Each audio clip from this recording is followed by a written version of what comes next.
Pambira. Bakit wala pa dito ang mga kasama ko? Sir Bushi! Nasaan ba sila? Hindi ko sila nakita. Si Shin, si Maya, si Mitsubi, wala. Parang hindi yata pumasok yung tatlo ngayong araw eh. Ay nako.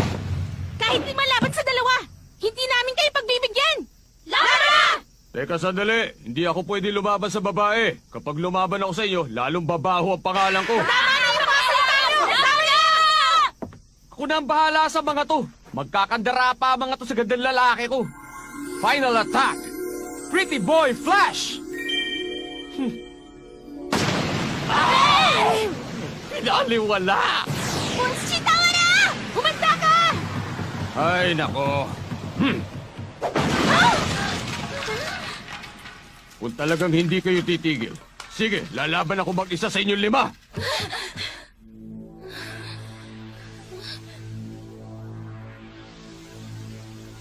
5. Umabot na sa 5th round ng grupo na yan. Pero tingnan nyo, nahihirapan sila kay Bullshit Awara. Siguradong aabot sa finals ang Jukenbu Club na yan. Oh. Kung sa bagay, kung hindi natin nakalang aabot sila sa finals, hindi natin itatatag ang club natin. Anong ginagawa nyo dito? Nag-i-espiya kayo, no? Ba, bigatin to mga nakuha mo, ha? Kami ang mga pinakamagaling na karatista sa eskwelahan. Chief ng 3rd Karate Club, Suko Furio, rank number 5. Chief ng Basketball Club, Ten Chigase, rank number 6. Chief ng Afghan Wrestling Club, Kazushi Sakuraba, rank number 9. Chief ng First Kendo Club, Ryusen Karakchi, rank number 8. At ako naman, ang rank number 3. Junpang Kung Fu Club, Dan Inosato. Kami ang Anti-Jukenbu Special Team.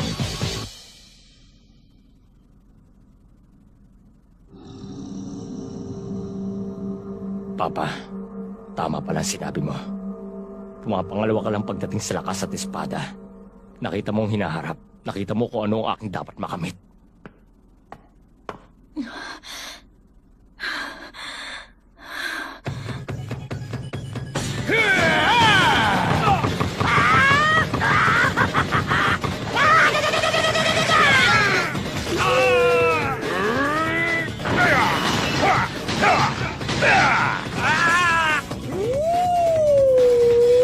Isang club sila na tinatag ng mga kapitan ng mga ibang mga karate club. Hindi ko alam na pwede pala yun.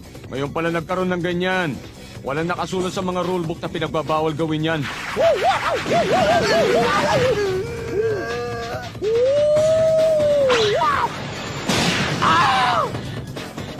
Tapos na maliligayang araw nyo! Iparating niya sa leader niyong si Shin. Naduduwag yata eh. Natatakot magpakita. Bakit ako? Laking kalokohan ito. Ubo talaga ng yabang ang mga yun. Malakas kaya sila? Naalala mo yung sinabi nila tungkol sa rankings? Rankings sa todo high school ang tinutukoy nila. Kasama nila sa team nila yung 2 kasali sa top 10. Para sa akin, hindi na masama yun. Hindi mo na matatawag na mahina yun. Ah, ganun ho ba? Sir kayo, ano kayo sa rankings? Si Shin ang pangalawa. Ako number 1. Ha? Hindi ba dapat yung number 1 sa rankings ang chief ng enforcement team? Narinig mo yung sinabi nila na ang pipiliing chief ay manggagaling sa nanalo na team, hindi ba? Hindi pa qualified na maging chief si Shin dahil hindi pa siya lumalaban sa tournament kahit isang beses. Kaya automatic na nalampasan ko ang rango niya dahil lumaban na ako at gumamit ako ng enerhiya. Ah, kaya pala ganun. Ang kaso, nasa kaya si Shin at yung 2? Ewan.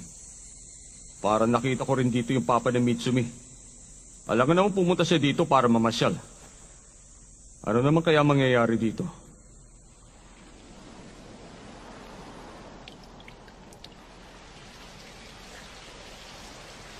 Umuulan kahit may araw. Sa wakas, nahanap na rin kita, kuya. Teka. Hindi ba ngayon na ang finals ng tournament? Kapag hindi ka pumasok ngayon, hirapan si Butchi na lumaban.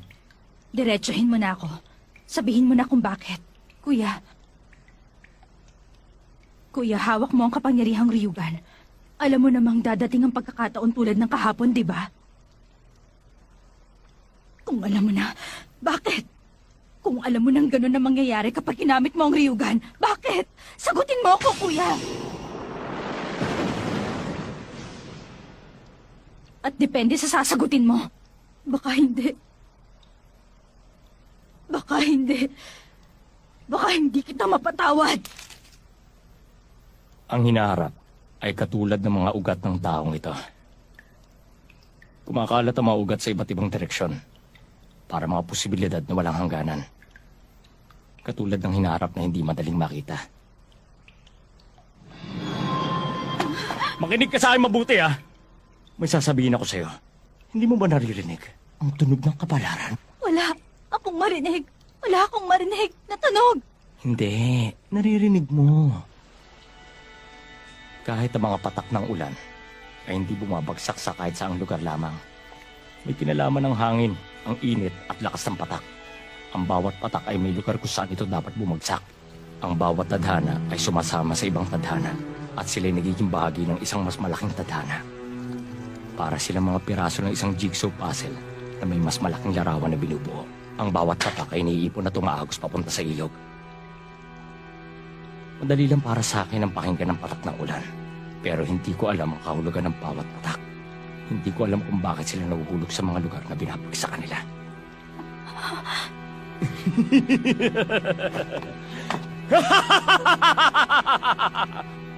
Nakakatawa, hindi ba? Bakit kaya sa lahat ng tao na nabubuhay sa mundong ito, sa akin pa'y pinag-alob ang kapangyarihan katulad ito? Yan ang dahilan kaya palagay ko ibang klase magpatawa ang sino mang lumikha sa akin. Tingnan mo yun, oh. Yun ang daan na tinaha ko.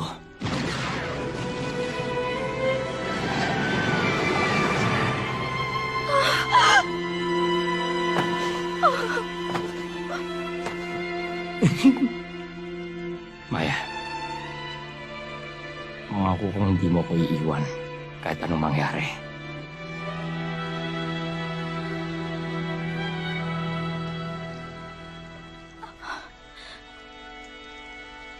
Wala akong maisip na sabihin o isumbat sa kapatid ko.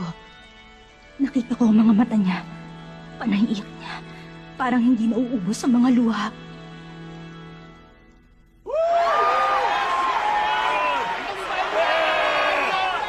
Malapit na nating umpisa ng finals ng pang-105 martial arts tournament. Dito sa Todo High School, sa Red Corner, ang Jukenbu Club. Teka, nasaan na sila, Shin? Mukhang hindi yata sila pumasok ngayon, sir, eh. Sa Blue Corner, ang Martial Arts Club. Seryoso ba ang dalawang yan? Dalawa lang sa team nila laban sa ating 5. Basta, pagkakataon na natin ito para talunin ang pinakamalakas sa eskwelahan. Sino kayang mananalo? Imposible matalo ang 5 yan, kahit kasama pa si Tawara. Sir Bunsi, ano magagawa natin? Basta do our best na lang.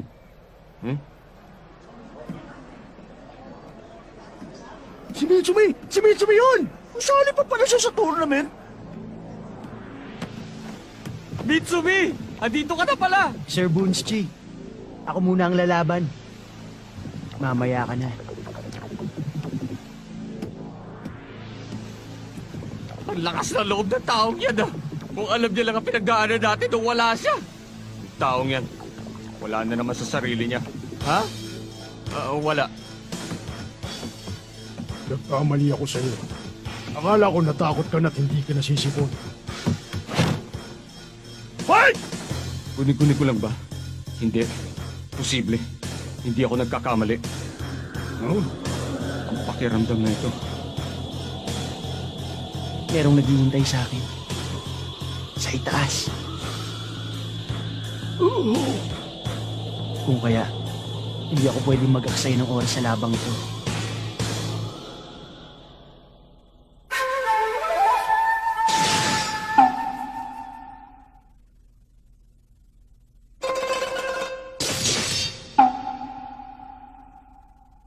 Si Shin. Para siyang si Shin. Ano ka ba, Furyo? Nakatayo ka lang dyan!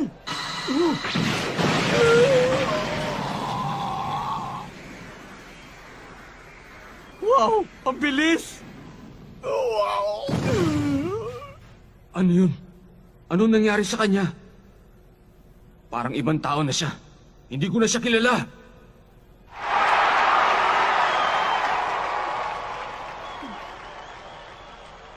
At ngayon, umpisa na natin ang panlimang laban.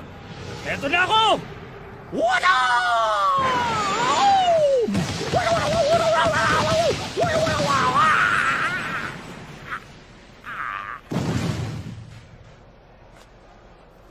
Dragons, panalo si Takayanagi. Ayos! Tinalo niya lahat! Ang nanalo ng pang-105 martial arts tournament, ang Jukenbu Club. Ang bulok ng Karate Club! Kayo ba talagang nasa top rankings?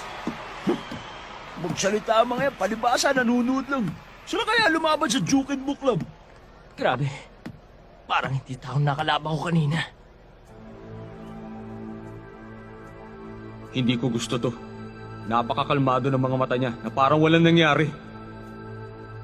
Pero tinalo niya ang 5 sa top-rank martial artist sa eskwelahan.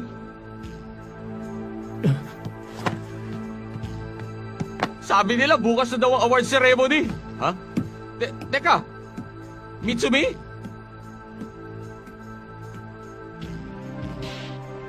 Teka! Saan ka ba na naman pupunta?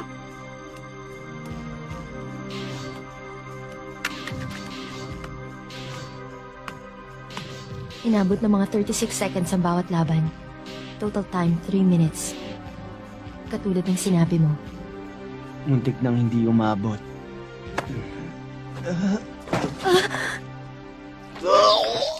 Sandali, gagamutin kita! Okay lang ako. Wala to. Siguro nahilo lang ako.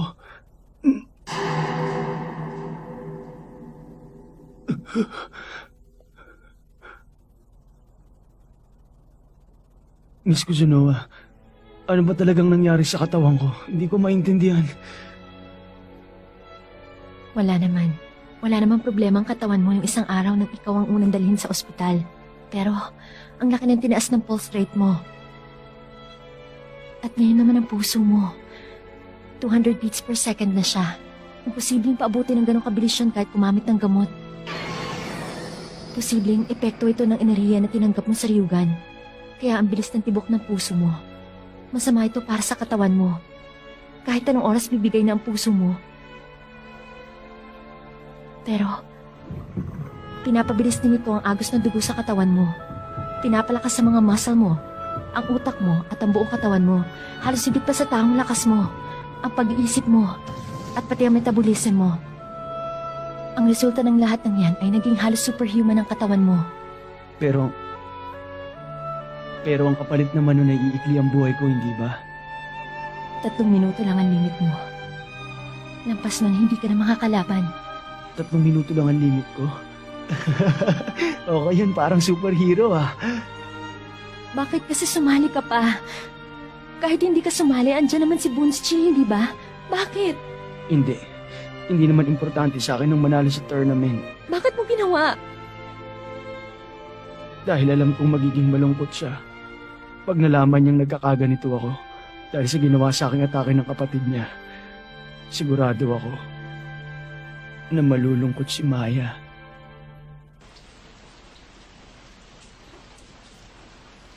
Nakakabilib siya talaga. Ang tibay na loob niya. Kung ordinaryong tao yan, namatay na agad yan. Fortune!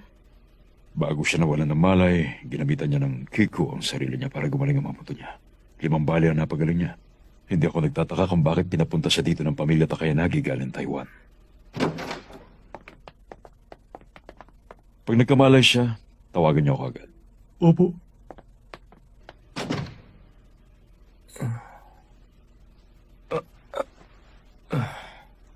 Teka, huwag ka muna gumalaw, Fuchin. Baka mabinat ka. Tumigil ka! Sawa na ako sa pagkukunwari! Pagkukunwari. Ito nang hiningi niyo. Magaling.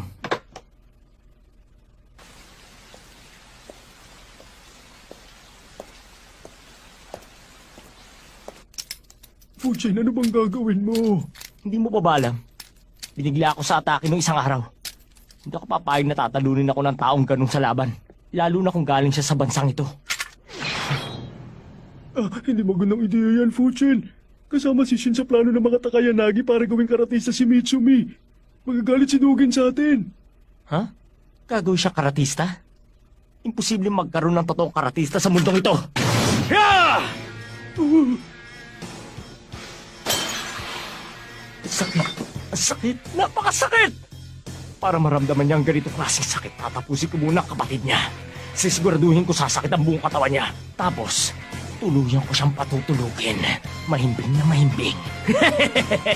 Fuchin. Tara na.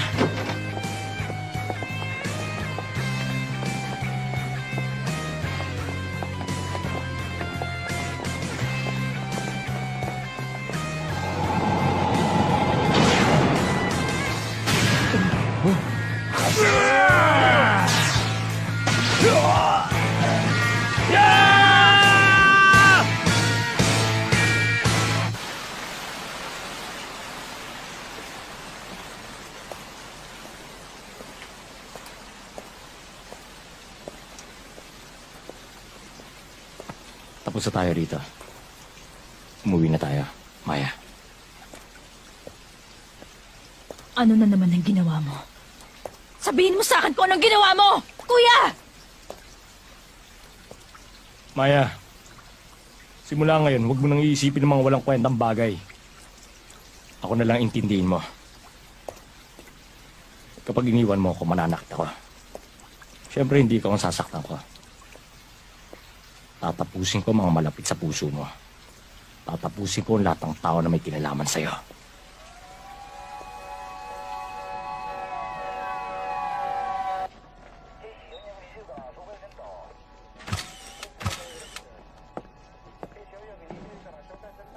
Si Fuchin to ah.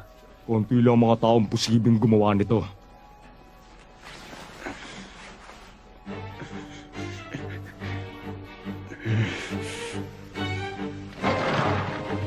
Shin! Lumabas ka dyan! Shin! Alam kong nandito ka lang! Shin! Ano bang problema mo? Ano ka ba? Basta ka nalang pumapasok sa bahay ko! Sabihin mo, nasan si Shin? Wala dito si Kuya! Ah, teka muna. Ano bang nangyari sa'yo? Alam ko na ang nangyari. Sabihin mo na kung nasan siya! Kung nasan si Kuya? Tatapusin ko lahat ng tao na may kinalaman sa'yo. Wala naman si Kuya dito eh. Bakit ba? Bakit ka ba ganyan? Bakit mo inaako ang lahat ng paghihirap? Naalala mo ba? Hindi ba sinabi ko sa'yo na dadamaya kita sa lahat ng problema mo? Hindi ka nag-iisa, Maya. Paminsan-minsan, magpatulong ka naman. Magpapalakas ako. Lalakas ako. Patutulungan din kita sa problema mo. Hindi naman siguro masama. Kilala ko naman siya. Hindi naman siguro masama kung magtiwala ko sa taong ito. Mitsumi.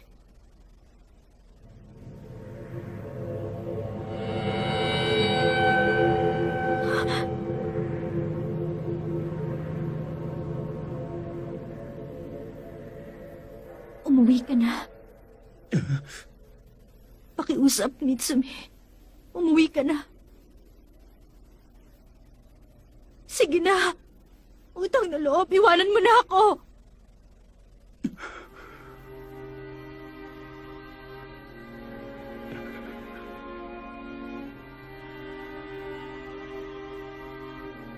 Alam ko na, malinaw na sa akin ang lahat. Mitsumi. 3 buwan. Hindi. Bigyan mo lang ako ng 2 buwan, Maya. Tatapusin ko ang lahat ng paghihirap mo.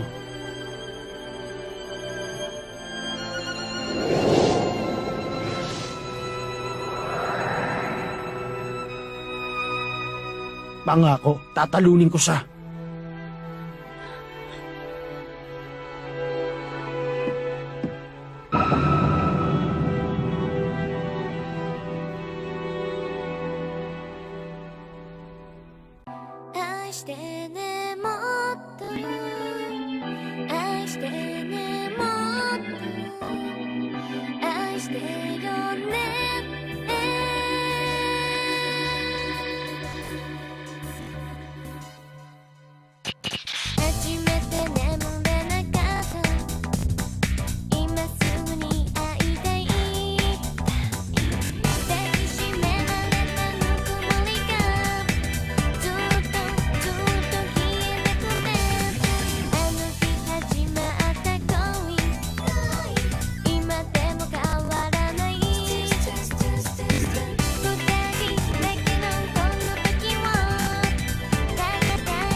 光は呪われた力を求め、闇は定めに向かい突き進む。次回天上天下呪縛、涙のかけらしかと受け止めよ。